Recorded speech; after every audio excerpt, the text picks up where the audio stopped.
Welcome to Impact Farming, where we introduce you to the people and ideas that will have a massive impact on your farming operation. Brought to you by Farm Marketer. Sit down, start the engine, and let's roll with today's show.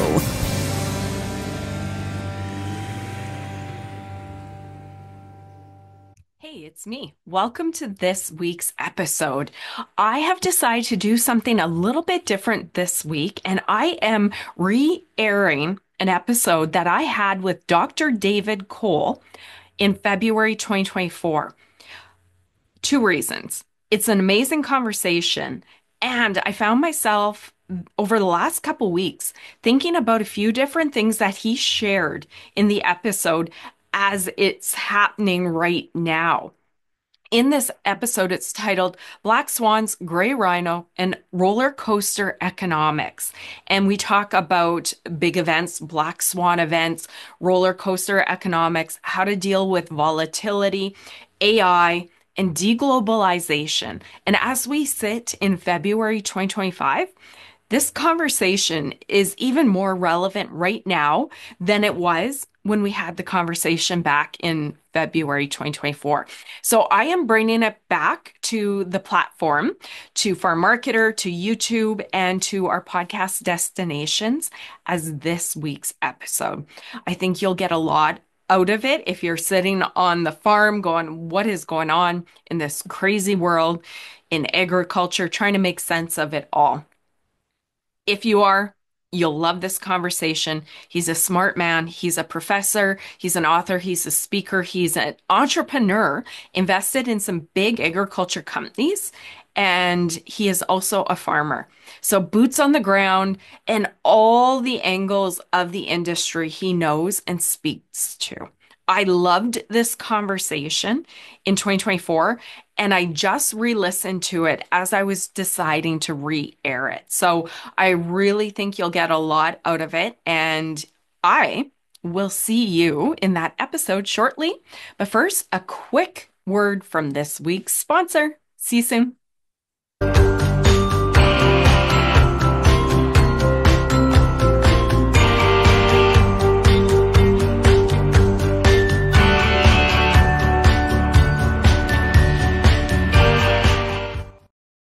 Hello, everybody, and welcome back to another episode of the Impact Farming Show. Today, we have a very special guest. We have Dr. Dave Kohl. Dr. Dave, how are you? Doing great today. Thank you. Good, good. You guys, I'm going to say a short title, and then I'm going to tell you more about Dr. David Kohl. I'm going to say he's an agriculture and farm business management economics legend. We could just leave it at that. And I'm actually going to go in and share a little bit about his bio because it's impressive and it's going to set the stage for the wealth of information that he's going to share with us. No pressure, okay? So Dr. Dave Kohl is an academic Hall of Famer in the College of Agriculture at Virginia Tech, Blacksburg, Virginia. Dr. Kohl has keen insight into the agriculture industry gained through extensive travel, research, involvement in ag businesses. He has traveled over 10 million miles, conducted more than 7,000 presentations, and published more than 2,500 articles. Dr. Kohl's wisdom and engagement with all levels of the industry provides a unique perspective into future trends. I wanted to share that because wealth of information, and when I say legend, I'm not joking. So let's dive in. Welcome, welcome. Would you like to maybe add on that, share a little bit about who you are, your background as well? Yeah. It's real interesting, Tracy. I grew up 30 miles from the Canadian border in upstate New York, right across from Ottawa, Canada. And I grew up on a dairy farm, small rural community. And, it's real interesting. My goal was to play football in the CFL. And I wanted to play for the Winnipeg Blue Bombers because Wow. at that time they'd won three Grey Cup championships and Bud Grant. And it's one of the things my wish almost came true. I tried out for the Ottawa Rough Riders at that time. They had a guy by the name of Russ Jackson. And I eventually got cut from the team because they had too many Americans. And so that is kind of my connection. But we would always go to Canada and we were always involved. I grew up there and went to university, received my degree or undergraduate degree in business, played basketball, coached basketball at a university level. And then my life shifted and I earned my master's and doctorate in economics at Cornell University. And then we headed south. I had three teaching opportunities or, university positions, Tracy. One in California had an offer, one in Wisconsin, selected Virginia Tech because actually a banker came to my interview. He wrote my wife and I a personal letter and said, if you will come to Virginia Tech and we will support you. And it was the lowest offer. But guess what? I'm still at Virginia Tech decades later and taught over 10,000 students undergraduate at Virginia Tech and Cornell. And I taught small business entrepreneurship, agricultural finance, and agricultural problem solving. And we try to make the classes, real practical. I also do a significant amount of travel. Last year, I traveled 8 times around the world, in the equivalent 8 times around the world, about 200,000 miles on Delta. And I give speeches and seminars to agribusiness groups, producer groups, and sometimes students will be in there. And then the other part of my life is we're an agriculture producer. We were just discussing you have a cow-calf operation. We have a cow-calf operation. We also have a hay operation. There's quite a little demand here in Virginia for both small square bales and also round bales. And my son and I are involved with that. He works for Deere. And one of the things that's real interesting, he's built up a nice customer base. But our signature business, 24 years ago, uh, uh, we started Homestead Creamery. And we taken six small dairy farms, about 75 to 125 cows, and we process the milk, sell it in the old-fashioned glass bottle. Guess where the glass bottles come from? Canada. Stampick over in Ontario, Canada, and we sell premium ice cream, so real good stuff. And we just came off eggnog and custard. And the 27-year-old that launched the business and the 40-year-old, our first year in sales was about 600,000. This year, 15 million in sales. And so I kind of come to you as an academic, but also a person who travels. But let's put it this way, signing on the bottom line on large loans is also in there, and that's probably why I've got some gray hair. So that was a lot about my background, but I wanted people to know I come from those three dimensions. Oh, beautiful. I love it. You know what? I admire you and how much you travel and all your speaking. I'm also a little bit tired listening to all your air miles. Wow. That's Yeah. great. Yeah. Okay. So I just want to keep on asking you all about your life. I'm sure we could do a couple hours about that. So interesting. But I want to dive in because I know you have a lot of wealth of knowledge to share with our audience. And I was listening to you present, and Mhm. I heard the term roller coaster economics. And at that point, you were saying that's what we're in. Are we still in roller coaster economics? And do you want to explain that a little bit? Yeah, we are definitely in it. And what happens is we can go right from the best years to the worst years. Another thing, we have this volatility both on the cost side, now on the interest rate side, but also on the price side in extremes. And what's causing this is what I call global forces. One of the global forces is we're moving to deglobalization. And it's important both sides of the border because down here we export about $1 in $5 of net farm income. Up in Canada, of course, you do as well. And as we go to this deglobalization, you get uncertainty in trade, you get uncertainty in geopolitical issues. You think about this, Tracy, one half of the world population will go through a major election this year being 2024. Some of them are already preset, like Russia and even in India, but it creates a lot of uncertainty, and that uncertainty creates psychology in the marketplace that gives us this roller coaster economics. Of course, one of the things that'll drive us to is emotional decision making. And, people oftentimes are afraid of volatility. Volatility can be your friend if you position your business to be able to capitalize on it and position your business to capitalize on it. Sometimes you just do the basics, whether it's football, basketball, hockey. Oftentimes, in the good times, we get away from the basics, but I really feel that we're coming into an era in agriculture, both sides of the border, that we're really going to have to concentrate on the basics. We're going to have to position for this volatility. And the other thing that I'm sure you're experiencing, we're experiencing, we're seeing our prices come up, but those old stubborn inflated costs don't come off as fast. And then we have elevated interest rates. And so it creates those razor thin margins.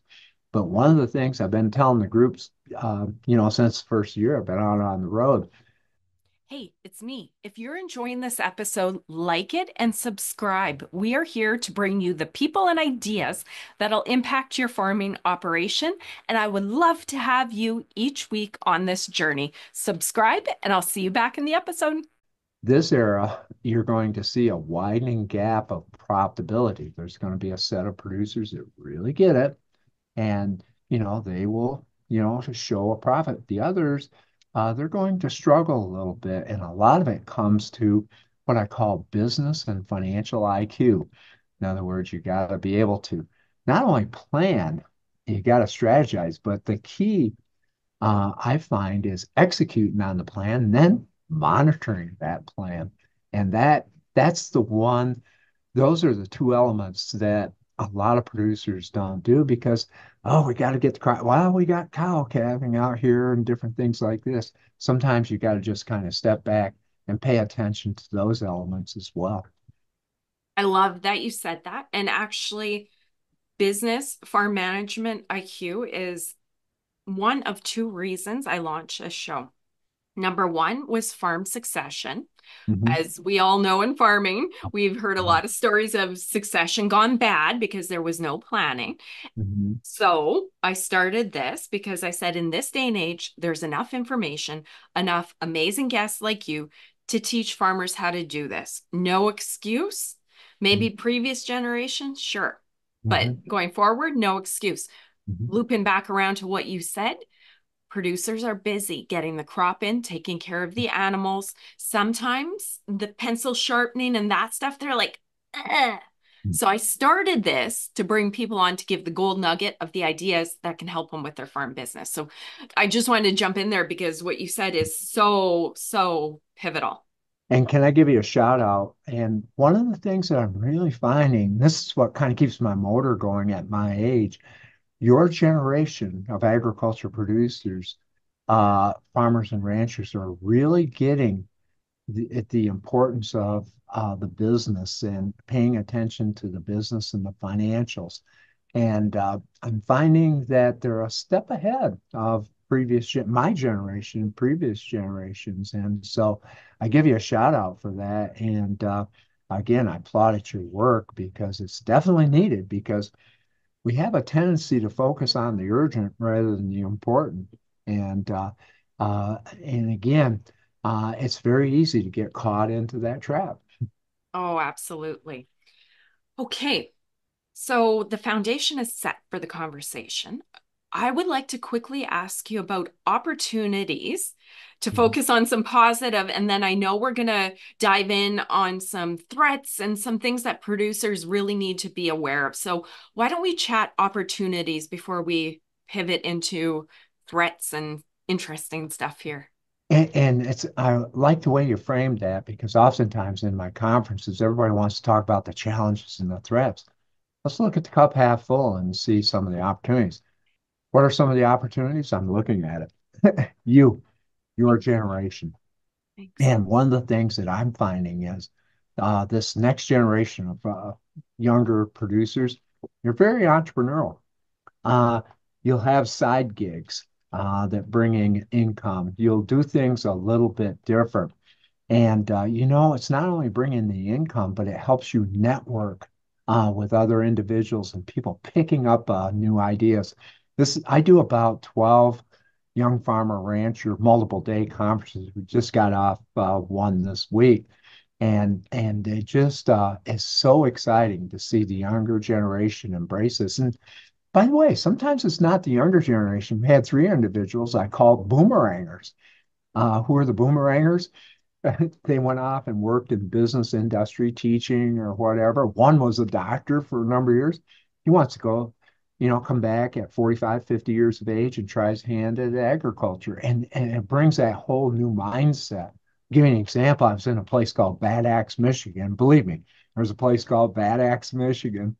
And I had two people from the Ford Motor Company that had an organic grain farm. And I said, well, what were the skill sets transferable? And they said, following standard operating procedures and following it through. And they said it was a very, very easy type of transition.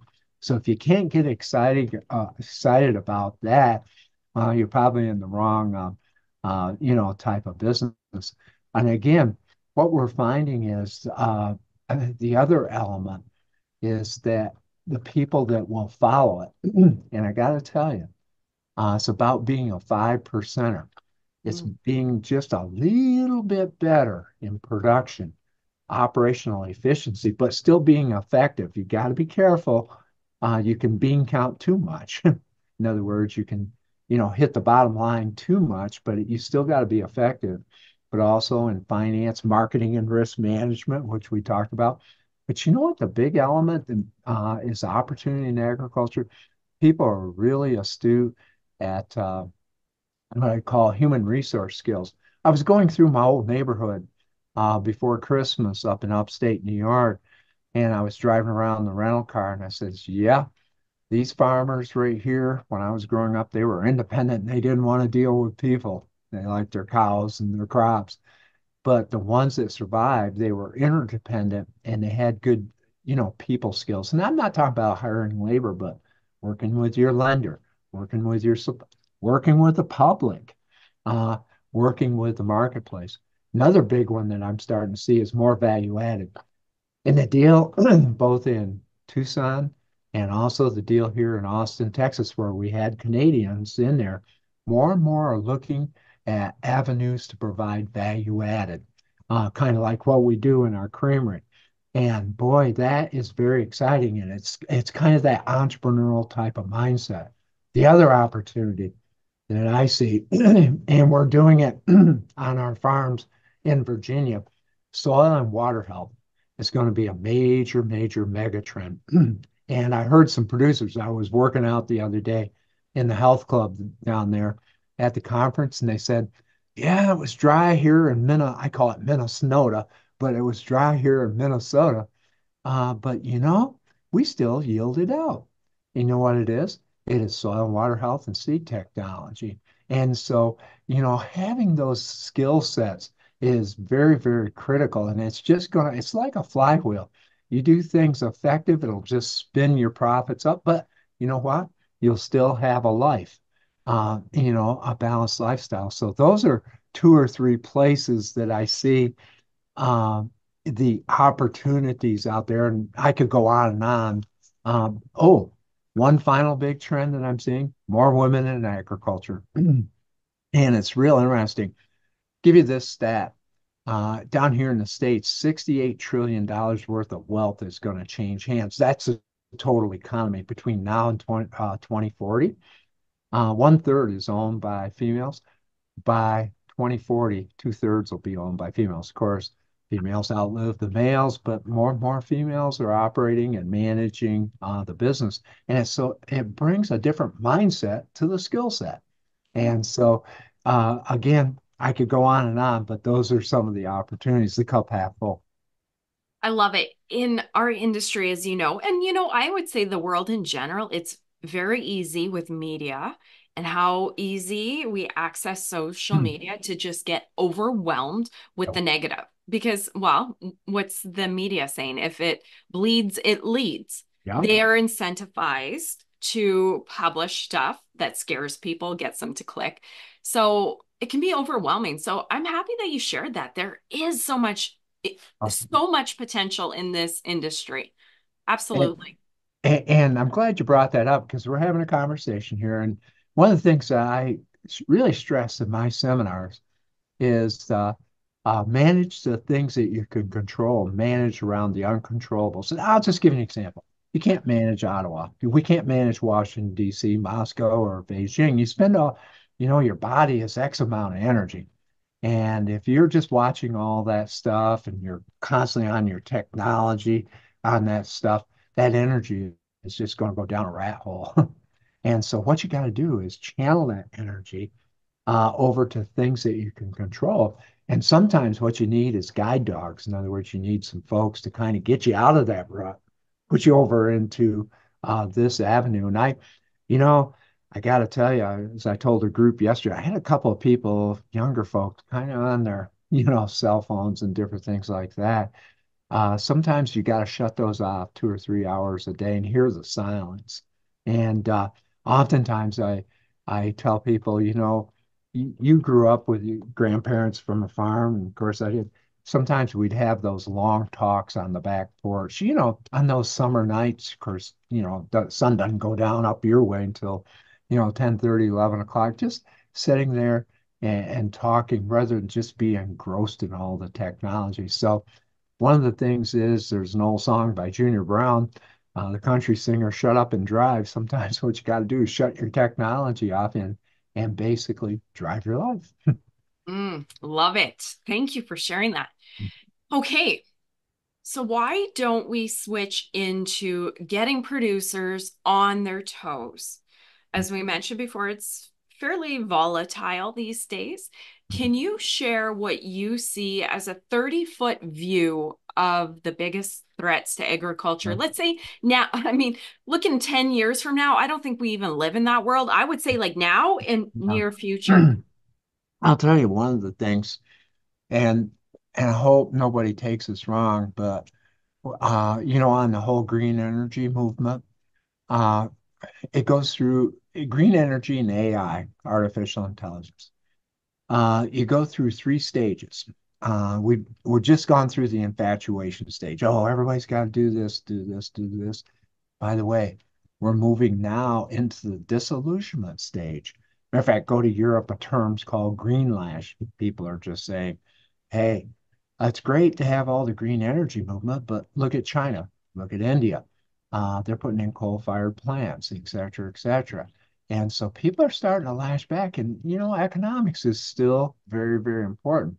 And one of the things that I would tell you is I know a lot of people are approaching. I know some of your taxes on you all up there because I talked to some of the Canadian producers, and boy, when they told the U.S. producers, they go, "Wow, I really feel this is kind of a threat because we have more and more of the population that really doesn't understand how the agriculture industry really benefits the environment out there." And so we get all these rah-rah movements with a lot of subsidy into it.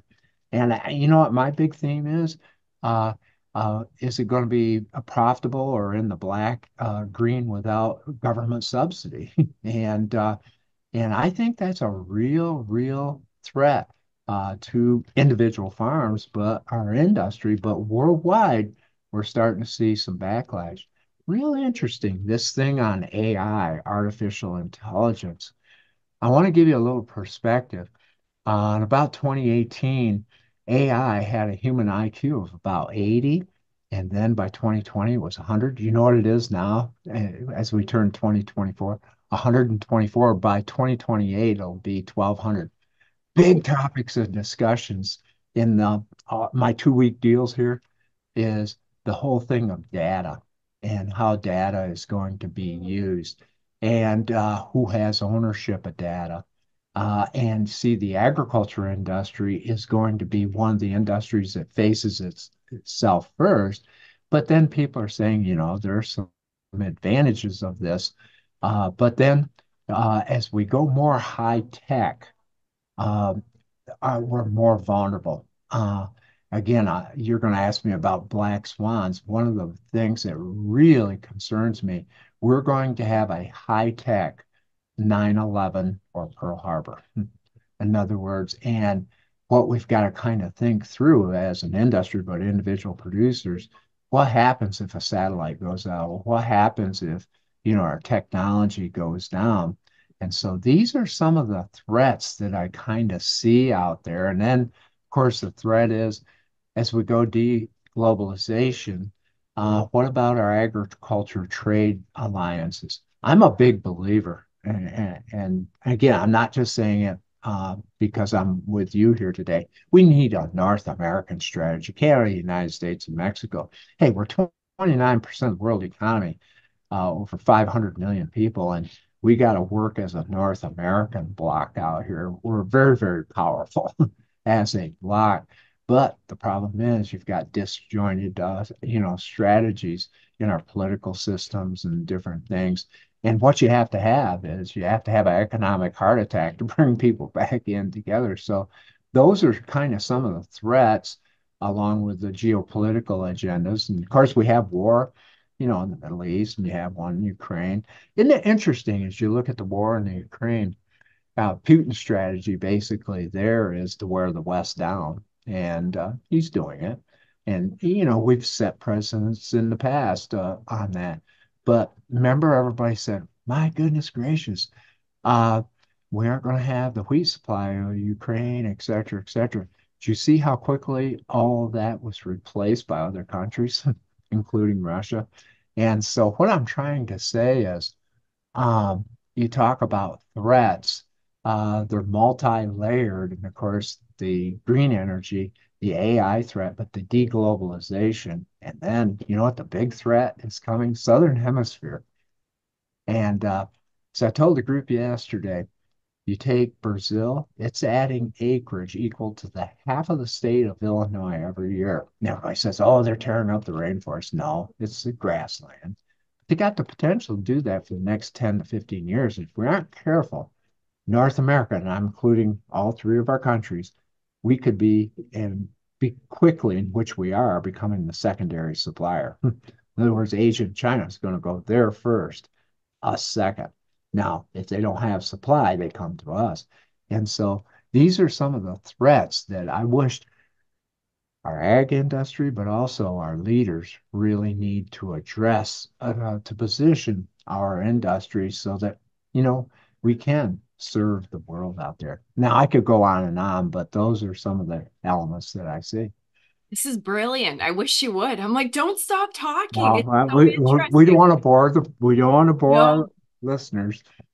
everything's changing so fast. And you look 5, 10, 15, 20 years ago, and you'll know better than I do on this, but it just seems like things change quick now and it's a little more volatile. And Yeah, looking at changing powerhouses and changing alliances. I mean, we'll yeah, get pretty political there, but that's some interesting stuff that you brought up. And geez, if we did a 4-hour episode on alliances, structures, partnerships, politics, yeah. it would be amazing, right? Yeah, no, and it would be, and again, I kind of rambled and went in different directions. Oh, That's that's what happens great. when you have to sleep in an airport, which I did the other night.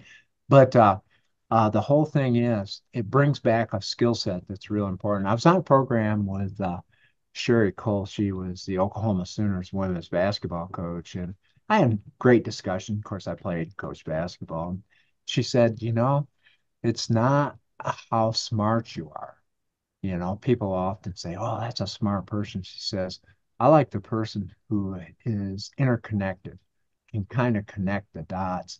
And that's one of our issues that we have today. Sometimes we get in our silos and we don't connect the dots. And so they'll say, "Well, this person's very intuitive."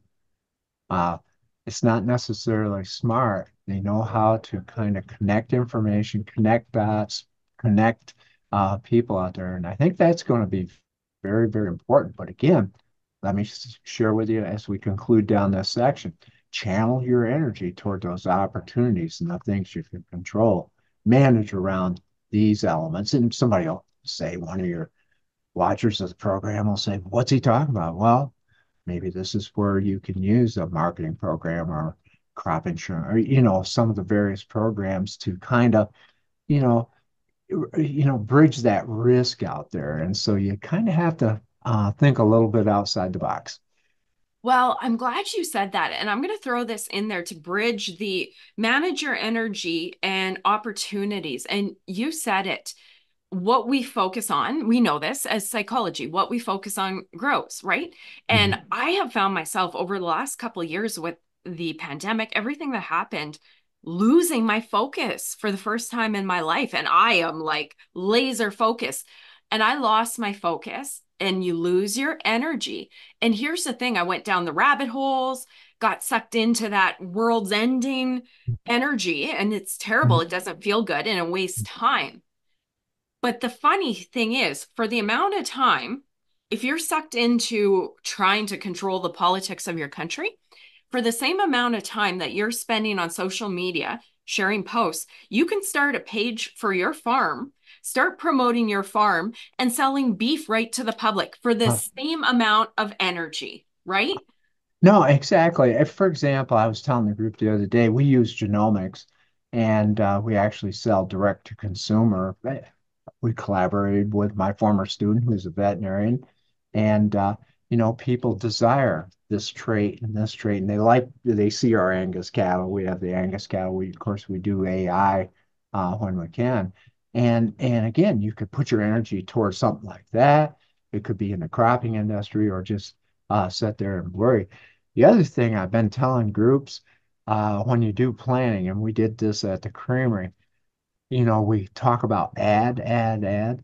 One thing I want to give your viewership is this, one or two or three things you're going to eliminate.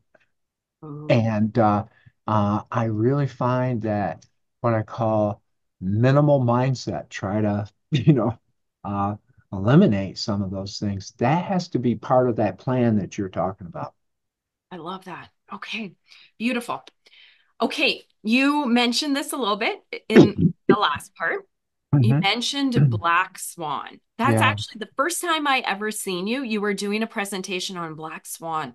I'm like, Uh-huh. what is this? Yeah. And can you share what a Black Swan event is and what that means? And do you see any coming up? Well, the whole element is a black swan is an unusual event. It usually comes out of nowhere. For example, 9/11 is a classic example. Of course, the pandemic. Well, I'll just give an example. It hit you all. Was the mad cow. Now, I was in Canada when that actually broke out, and these are events that just kind of changed the whole type of paradigm. And so I have black swans, but I got a new term called a gray rhino. A gray rhino is something that's right in front of you, but you don't do anything about it. I'll just give you an example right now. The world is laden in debt. The United States has a lot of debt. We're not doing anything about it.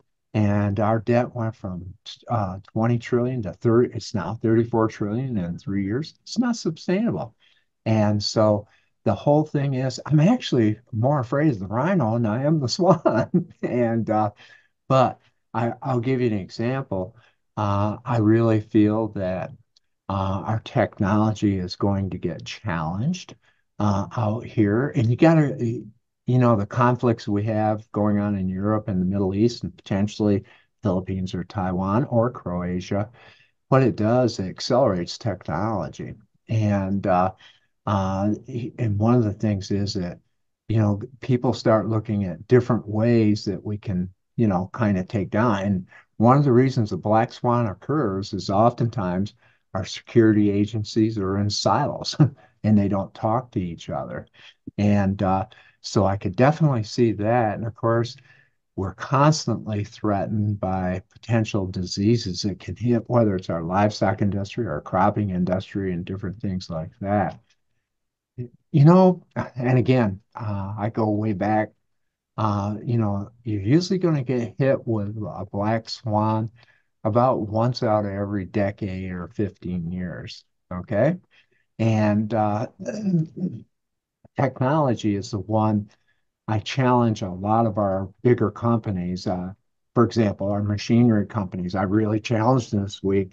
And I had some of the executives in there. I says, hey, we got all this technology. We don't have the technicians to deliver the technology because, again, they're caught in their silos. They're geeks. They don't understand the front line.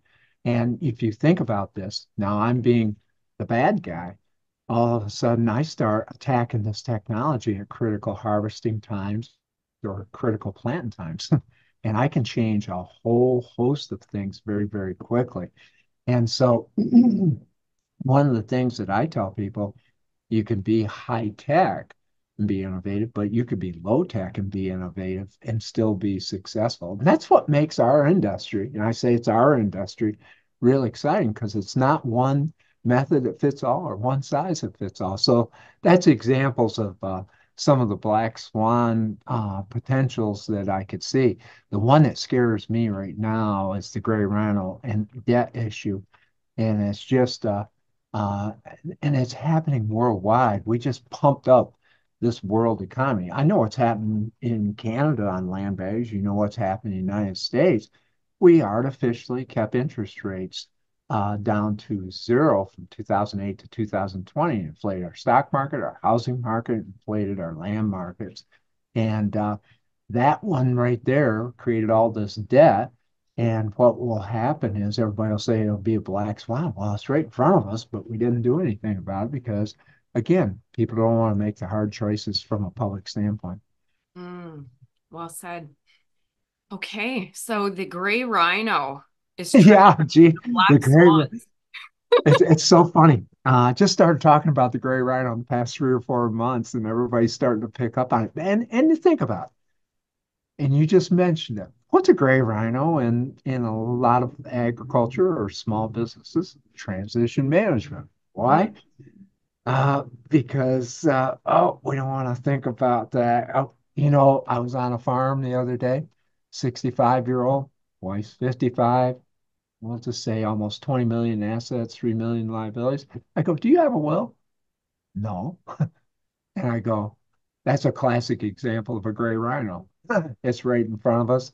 We're not doing anything, about it. And so we can have the gray rhinos from a big standpoint, but we can also have the gray rhinos, you know, down in the right in our business, looking right in front of us.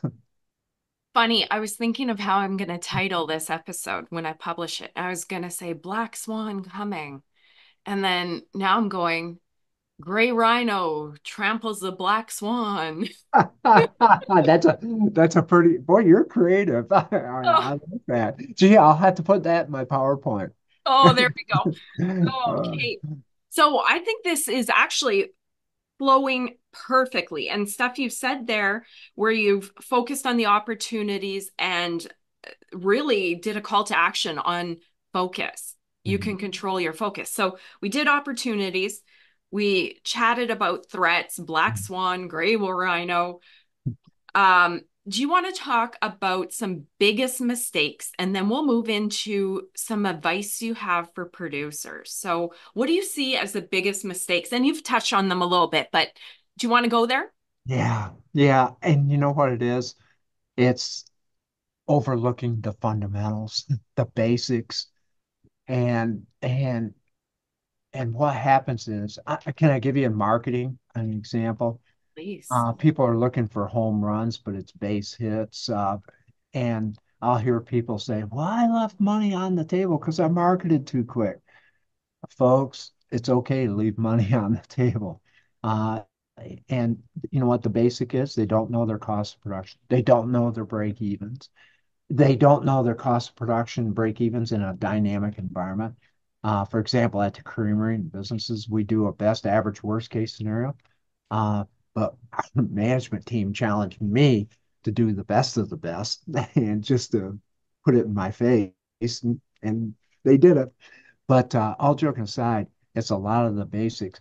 It's not doing a cash flow. Oh, we did a cash flow, but you're doing it once a year. No, you got to do it quarterly, even if you're a grain farmer, cow calf operation, et cetera, et cetera. And what I find is people a big mistake is looking at the financials once a year for tax reasons. And remember, very few businesses ever go broke paying income tax. But what will happen is we wait right to the end of the year, and then we get very, very emotional because Revenue Canada is going to get all of this, or Uncle Sam's going to get all of this. And so that is a mistake that I really, really find out there. And so it's just a lot of these little basics that I find. And then, of course, for the longer term, is this whole thing of transition management. My boomer generation, we're right in the healthy stage of our retirement life. But then, about 5 years from now, we're going to start getting challenged. And what I find is oftentimes we don't move into transition management because we don't want to give up that control. And as I told the former student of mine who was I was on his farm, I says, to keep control, you got to give up control. Mm. And all of a sudden, and then you know what I challenged them? Back to another mistake. Uh, they were unfocused. And so I challenged them. I says, by New Year's Eve, they had family coming in that weren't part of the business. And I says, I want you to all sit down individually and articulate your business, family, and personal goals. And then I said, if you want to put mental, physical, spiritual, that's fine too. And I says, I'd like that report by before we turn into the first year. And my former student that was with me, he says, his name was Ralph. Yeah, oh, there's no way this is gonna happen. Well, come 9:30, New Year's Eve, my coach, who was 85, he says, Happy New Year, Dave. Kind of like that. And well, there we go. 11:43, guess what? All their goals came in all separately and the whole thing. But again, they were potentially making a big mistake that not only would hurt them financially, but it would also hurt them. If they don't do this, they aren't going to have Thanksgiving or holiday together or, various events. And so, but the big challenge was I'm giving up control. Here's my quote for you. To keep control, you got to give up control. So those are some of the basic mistakes. And then the basic, I didn't have a will. That's funny. That's a beautiful quote. And I've seen many families torn apart by lack of succession planning. And the funny thing, you nailed it. They wanted to keep control. Um, They wanted to make sure the farm stayed a farm. But the ironic part is by them not giving up control, in the end, all that land is no longer staying in the family for the most part, and it's gone. What he wanted as his goal, he just shot himself in the foot because he wouldn't give up control. Yeah, no, and it is. And see, I use the personality assessments. I use DISC, but you can use many of them. And he classic high D. Uh, if that's a door that's shut and locked, he'll bust through it. But in defense, he put all of his energy building this business. and and and he had to be in control. Now you're coming into a phase you've got to kind of relinquish it, delegate it, et cetera, et cetera. And that's why I got to tell you, people go, well, I need to get an estate plan, a lawyer in here, an accountant in here, and they think they're going to do it overnight. It was real interesting in the Tucson meeting and in the Austin meeting. The farmers had to ranchers fill out their profile and some of the things they were doing. Many of them said, well, I'm either starting or in the middle or at the end of a transition plan. And many of them commented it took 3 years. Wow. Wow. I believe Yeah, it. and another thing, oh, it's going to cost me this. You have to look at those plans not as a cost, but an investment. You also, one of the things that you've got to do, you've got to prepare for it because again, you're working with an accountant, a lawyer, a facilitator, getting that information together and organized, you can save yourself a lot of money in Yeah. doing a plan. So I know we kind of went down that bunny trail there, and we went from Winnipeg out to Brandon on that one in the middle of a snowstorm. Can I With take the you out bird. to Ontario now with a little story? Do you have a moment? Can I take you on a trail? Yeah. Um, you said high D. Okay. One of my first jobs, I went to sell cars and they trained me on disc. So you said high D personality. Funny thing, I don't know if I hide it good enough. I'm high D. Oh, So yeah. when I talk to my guests on the show, funny thing is, and I'll say it because that transition planning game, it is 100% human nature. That's all you're battling because the Mhm. skills are pretty straightforward. And when I talk to Elaine and my other guests, I actually, because I'm a high D, I can totally relate to my grandpa. My that generation, any generation that doesn't want to give up control, because I get it. I've worked so hard to build our farm with my husband and my business. So and I think it's a strength here when I'm talking to guests and communicating that to our audience because we're so proud of what we've built. We put our life into it, right? It is hard to want to give up control, and I get that, and I own it on camera here to help others that are listening because it's not easy. Well, and the whole thing is the people that view you appreciate that because you're real direct because you're a D. But the people that are high C are frustrated. They want more detail, and we aren't going to give them more detail. And so that no, it does frustrate. Totally. And Elaine and I, of course, we've done programs together, over the years, and we'll kind of laugh and joke about it. But you said something that's really important. A lot of transition management is a lot of psychology and sociology brought together by communications. And, it's interesting. Of course, I fly a lot. And you think about it, they say three things in flying: aviate, navigate, and communicate. And the aviation is the technical skills, the navigation is going around, various obstacles, but it's that communication. And boy, when you get into a bad problem where part of the plane flies off and ends up in Bob's backyard, one of the things is you've got to be able to communicate. And so those are three critical elements in that. And yeah, I pictured you as a D. Oh, You know what? No, because you're an entrepreneur, and D's are classic entrepreneurs. You got a secondary, it would either be an I or a C. It's definitely not an S. Probably your husband. Your husband, it would probably be an S. Probably an S. I don't know. He'll compliment you on yeah. some certain things. If he was a D, we'd be like this. He Yeah, is very analytical and yeah. CNS. Yeah, CNS. he slows you down, and Totally. that's good. And Yeah. then you speed him up. And folks, you're all hearing this. This is something that's very, very critical because sometimes you say, "Oh, I can't get along with my wife or husband, or et cetera, et cetera." You can't get along with their personality. You know what? Because we're so different and but here it is relevant and we're married and we work with farming family here, so this type of stuff is as important as talking about details, but because we're so different we complement each other and we make a great team, and then all bases get covered in the farm business, right? And it's interesting you brought it up. One of the top 10 things professionally. I went through disc in 1989 at the Ferguson Institute in Tulsa, Oklahoma. I lost 5 pounds of sweat. I go, this thing knows me. But it was one of the best things that I've ever done. And I taught entrepreneurship here at Virginia Tech. And I had the women's basketball coach come in and lecture. And she goes, what's this disc personality? I told her.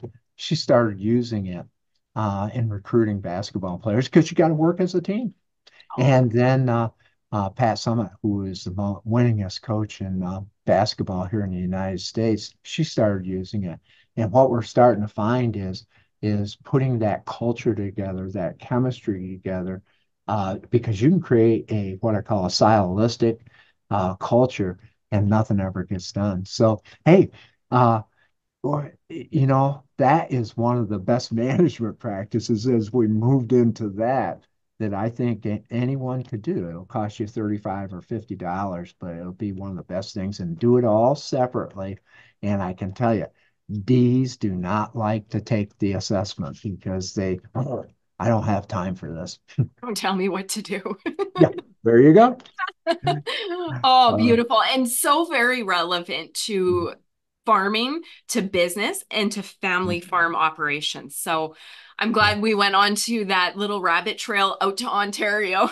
Well, and you know what was interesting in Myrtle Beach, my colleague here, Dr. Alex White, had just put the group through the disc. And so I got delayed and I came in the next day. And it was so interesting. I had a father-son D. And they were sitting at both. We kind of had a table where they were there, but they were on the opposite end, and it was real interesting. I said, "You guys are when you get in a fight, you really get in a fight." No, yeah, but it was so interesting. We could just identify all the people. Alex and I drove back last night, and we were just identifying the people around the room, and it was just amazing. I got to tell you, folks, if you're watching this podcast, uh, that is one of the, I would say, 10 things that you need to do in 2024. Yeah, and I think it's online and like you said, cheap, right? Yeah, yeah, but you need somebody Farmlist.com. like yourself or someone to kind of facilitate it because it just won't tell you.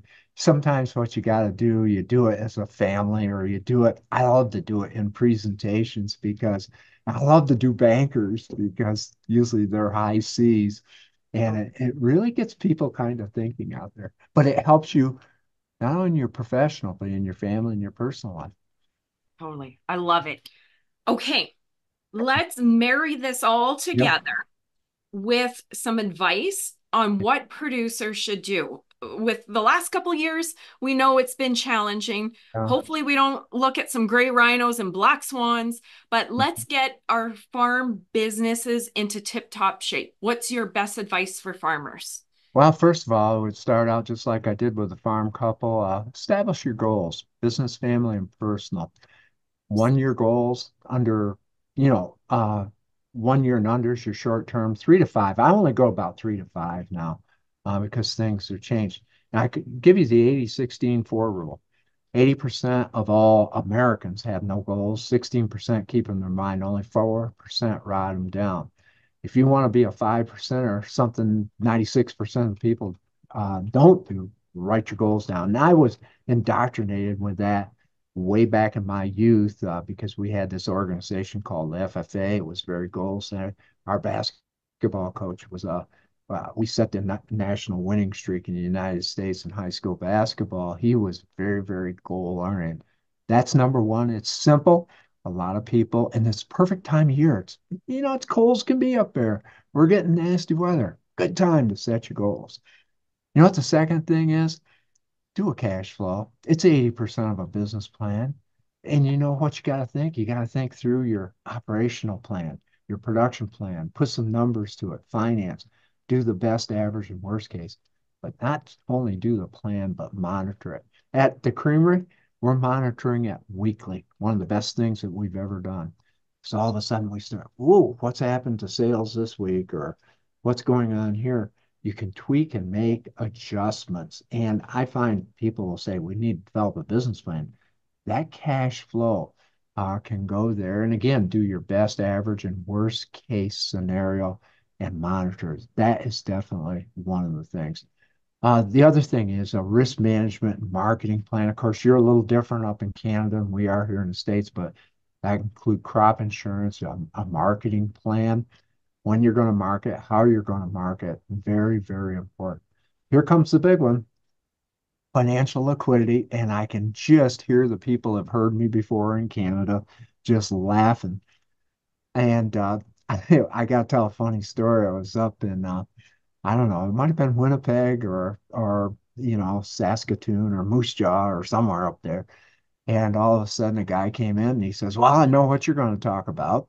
And I says, "Well, what am I going to talk about?" He says, "Well, you need to build working capital and cash." And I says, "Well, why'd you come?" He says, "Well, I needed to be reminded of it."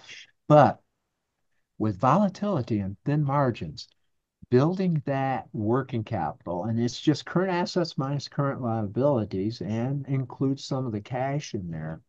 Uh, that is the secret sauce. Guess what? Only 10% of businesses really concentrate on that.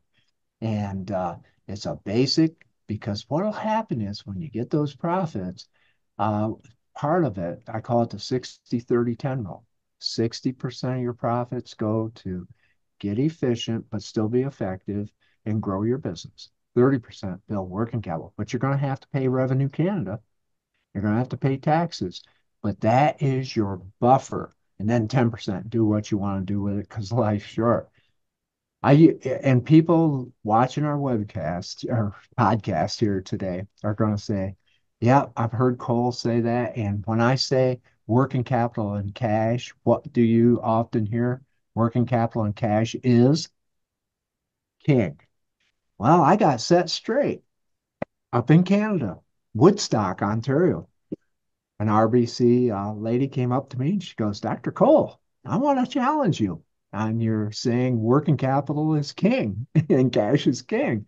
She goes, I believe it's queen. And I Oh, go, oh, okay. I wanted to hear her out.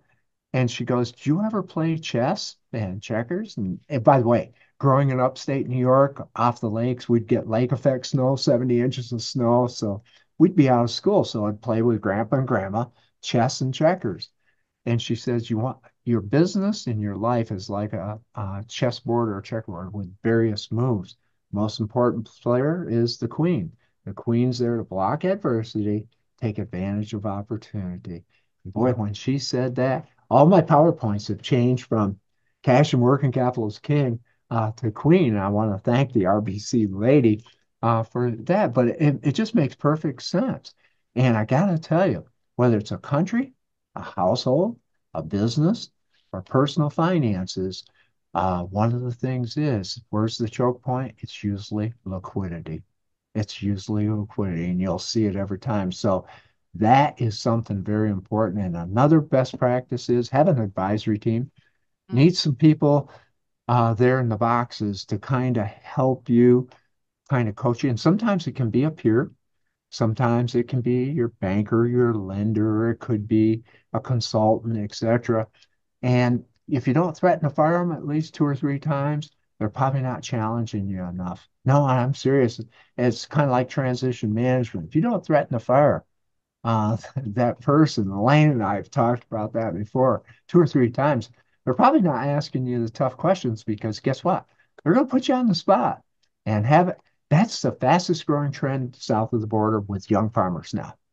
coaching uh, or Advisory teams, forming advisories. Okay. and occasionally meeting. And by the way, sometimes they'll meet face to face. We meet face to face, but we use Zoom to bring our person in from Omaha, Nebraska, uh, to be part of it, totally outside the industry, because they'll give you a different look.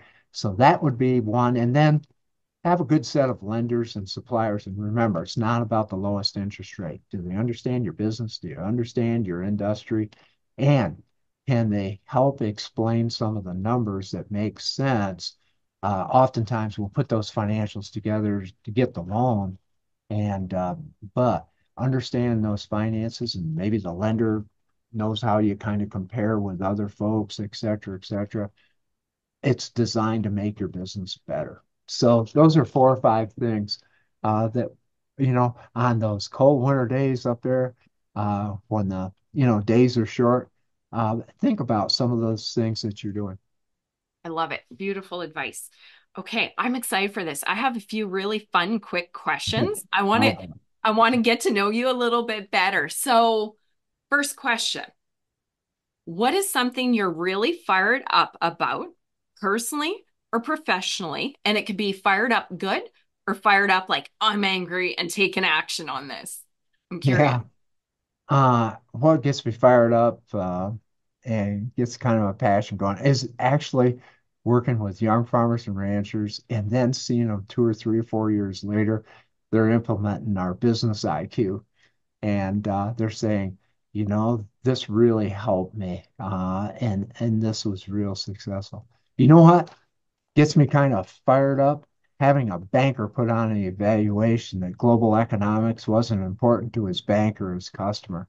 I'd like to have that guy or lady uh, because it's really fired me up to do a better job of explaining how global economics comes right down. You got to think globally, act locally, and brings it right back down. Another thing that'll get me fired up, and I had this happen recently in a seminar, right in the front row, two people constantly on their technology, not even paying any attention to my talk. I called them out And I basically said, get a life and get off your technology. I finally found out, and this was an audience of 400. Uh, Found out it was the two leaders of the group, and I'm not going to be invited back. But at my age, I don't care. But That's that kind of gets me fired up because one of the things is sometimes they're missing the world. yeah. Yeah, and so I those are two things when you ask me that question that kind of gets me going. Oh, I love it. Good. Okay, this I'm a big reader, so I'd love to And hear a book or video or podcast or show that has changed your life. okay, and I'm going to give you a series of books Okay. and some of them are old, but one of them's new. It's called Psychology of Money. Ooh. And oftentimes your investment philosophy, your debt philosophy is when you were born and what was happening with your parents. My parents, of course, grade nine education, Great Depression, etc. So I was born and brought up to be conservative, and it's carried right over into the rest of my life. And probably I've left money on the table and done things that book, I recommended it to one of my meteorologist friends, Eric Snodgrass, Nutrient Management. He's a avid reader. He read it twice, and he said it was real good. It's called The Psychology of Money, a book that we had to read in grad school at Cornell. It was Megatrends by John Nesbitt. And the premise behind this book was the more you go high tech, the more you got to have high touch. I wished all the major equipment companies would require that as a reading and different things because what's happening is we're missing out on the high touch people. In other words, that human aspect out there. And it's an old book. Uh, One of the things that I would have to tell you, and it's required reading for transition management, is The Ultimate Gift by Jim Stovall. And there's a movie in Disney about this, but he's a blind man. And I've recommended this over the years. And actually, he sent Alicia and I a nice personal note. But it's about a young person that's going to inherit a lot of wealth, but he has to go through 10 challenges of life. Three of them are actually agriculturally oriented. Because if you think about all this inheritance that we're going to get, as I was sitting across from a Division I basketball player, and well, I was in Boston. I'll just leave it at that. They're making 300,000 a year now in college and university, selling their likeness. So I told him, you inherit $100,000. On average, you'll spend it in 17 months and have nothing to show for it. In the defense, this young man sent a nice email thanking me for that. The Ultimate Gift by Jim Stovall. Another one, I follow him. I'm on programs with him. Granted, he has a big ego, but he challenges my thinking. Is The Accidental Superpower by Peter Zion. He does a lot of stuff up in Canada. Oh, And okay. again, Peter, he just did a new book, The Beginning, let's see, The End of the World is Just Beginning. And it's not what we think it is. It's about, going from globalization to deglobalization, et cetera, et cetera. He does little 4-minute clips uh, like this. And I watch him every morning. And you know what's so neat, though, Tracy? He'll do them when he's in New Zealand or Australia or in his hotel room or in the airport. So it's not this corporate, glossy, fancy, it's authentic. Mm. And I do follow him on out there. I got to tell you, Dr. Alex and I talked about this yesterday. I go, Alex, do you remember that video that I paid $795 back in 1988 when I was teaching at Cornell? Do you remember the name?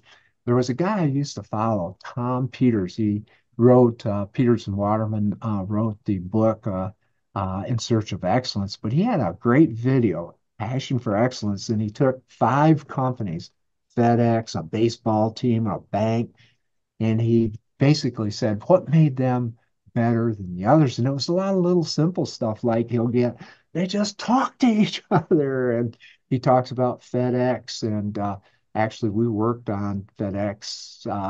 And actually, Fred Smith interacted with our class with FedEx. But that is an old video. Again, I would still show it now. So those are just some of the things that I've used over the years. And again, I try to read quite a little bit. And there's the whole saying, if you're going to lead, you got to read. I love it. I was excited to ask you about the books. I'm like, he's going to have some interesting ones. I know it. So, Had you read some of those? yeah, some of them I'm familiar with. The Psychology of Money, it's actually on my big bookshelf and it's in my queue. It's coming Mhm. up. I haven't got there yet. I'm excited for that one.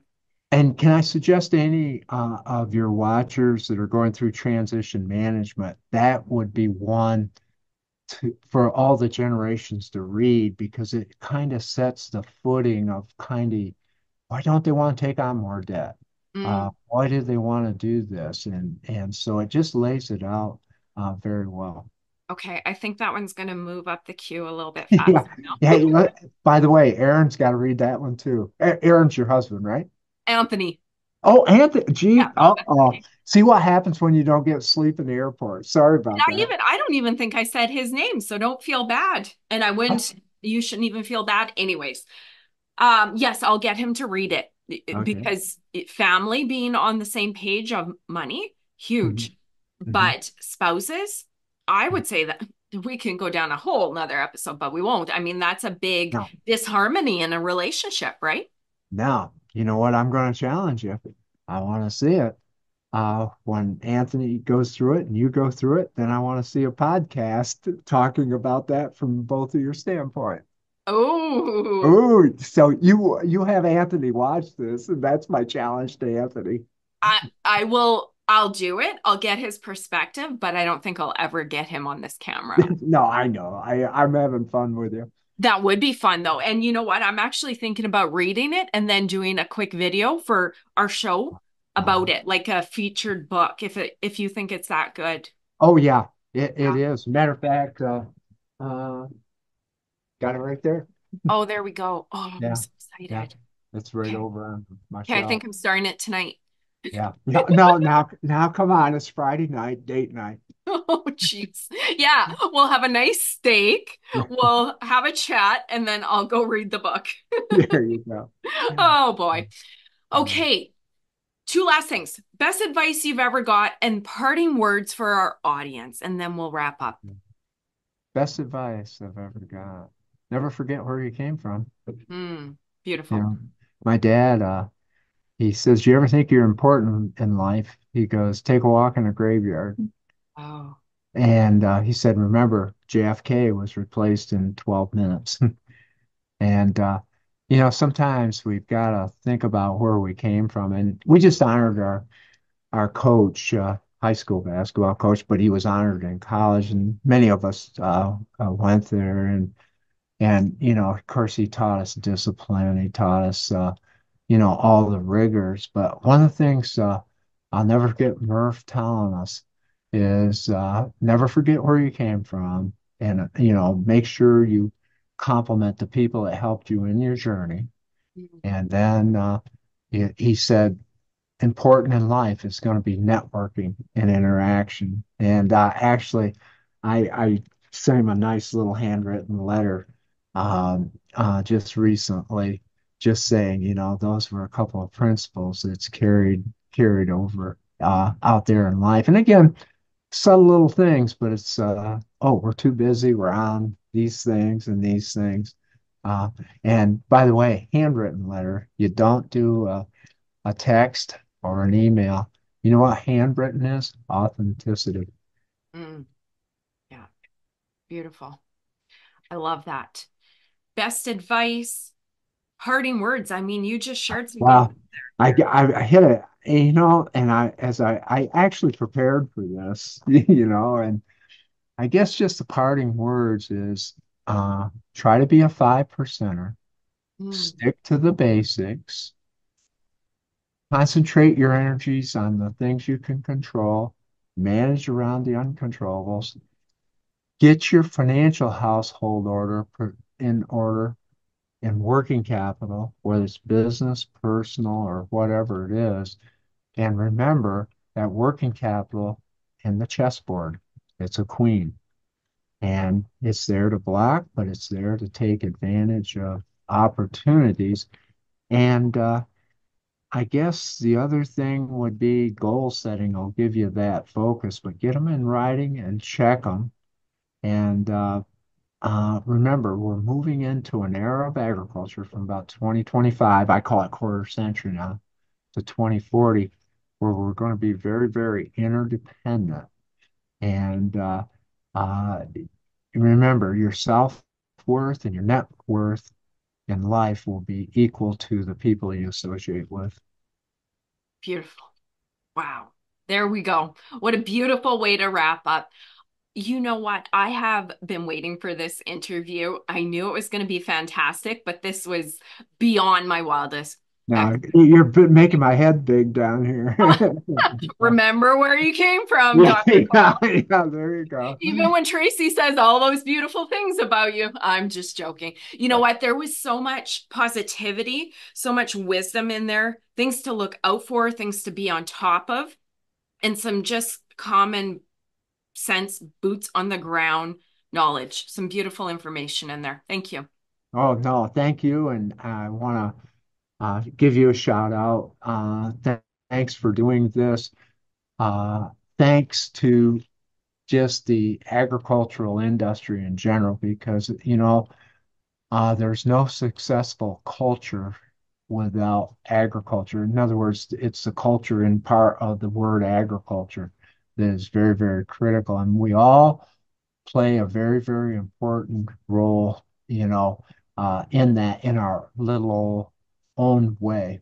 And appreciate the small things. And I wish you well. Hopefully, sometime we'll be back on the program, and hopefully, I can get up to Canada and do some of the programs I always enjoy. Matter of fact, one of the big honoraries was being at the Brandon Farm Show and being, how they'll have the parade, around, and they allowed me to be one of the representatives of the United States, in that. And I've done that in Calgary at the Stampede and over at the Toronto Exposition. And one of my biggest thrills was uh, actually addressing Parliament a couple of times, and walking down, seeing John Diefenbaker as a little kid. I remember him as Prime Minister and different things. I have a lot of respect for Canada. Thank you. And for those of you guys in the audience, if you want to connect with Dr. David Kohl, we're going to include some links and websites, all kinds of good stuff where they can connect with you. Dr. Kohl, thank you.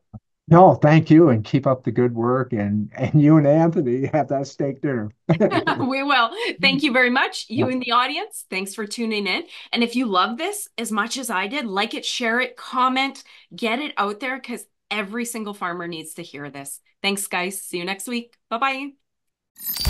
You've been listening to Impact Farming. For more great episodes and articles designed to help you manage and grow your farming operation, head on over to farmmarketer.com. Don't forget to sign up while you're there. We will see you on the next episode.